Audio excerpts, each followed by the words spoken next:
Verve have very kindly sent me this copy of Every Version of You, and I've just finished buddy reading it with Soph. So this is set in a near future Australia where environmental collapse and digitalisation has pushed society more and more towards the virtual world. We meet our two protagonists, Tao Yi and her boyfriend Navin, at the point where humanity is on the brink of being able to upload their consciousness into this kind of hyper-real virtual world called Gaia. It mainly follows Tao Yi as she fights this kind of internal battle with herself about whether she is going to go and join Navin and their friends in this virtual world, or whether she's going to carry on living in the real world with the ability to log in and out of Gaia. Her main reason that she gives for not going with them initially is that her mother is still alive. She doesn't want to upload. She wants to stay in the real world. And yet Tao Yi keeps finding more and more reasons to not upload herself. So this book had massive potential to be something absolutely amazing. As soon as I saw the blurb, I thought it would be a book that I would absolutely enjoy, but it just fell completely flat for me. And at best, I could only give it 3 stars. The very heart of the novel is this relationship between Tao Yi and Navin, and this was kind of the only aspect of the book that felt kind of real to me. It was this connection that they have is so like tender and authentic, and it's such a gentle and genuine relationship amidst this kind of increasingly disembodied, disconnected society.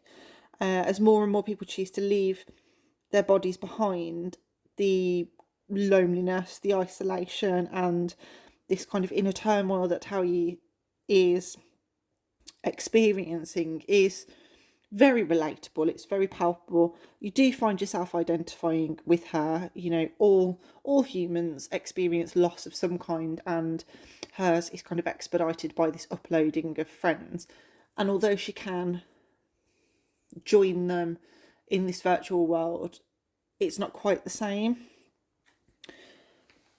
So despite all of this, it just fell down everywhere else.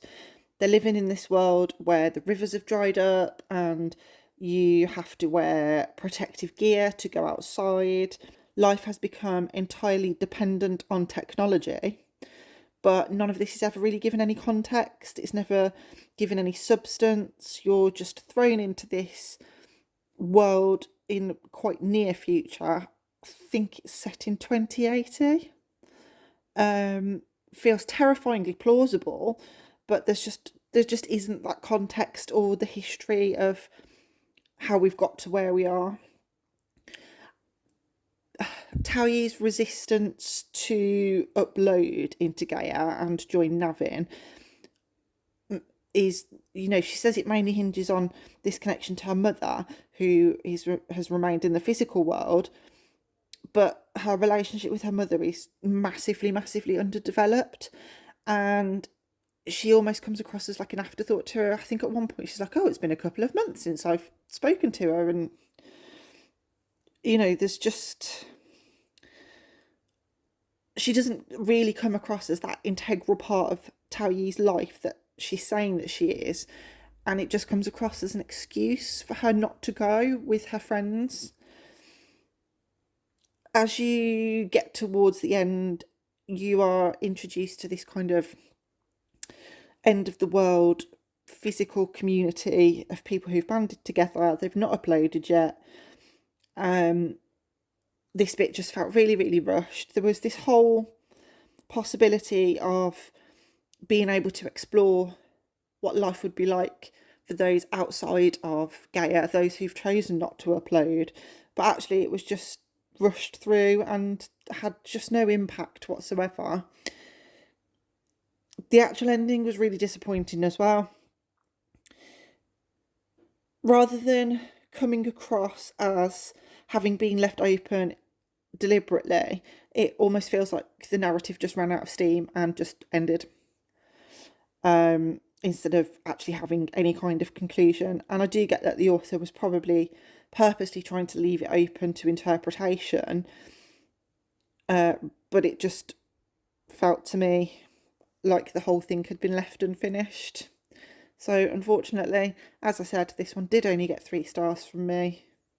But again, many thanks to Verve for giving me the opportunity to read it.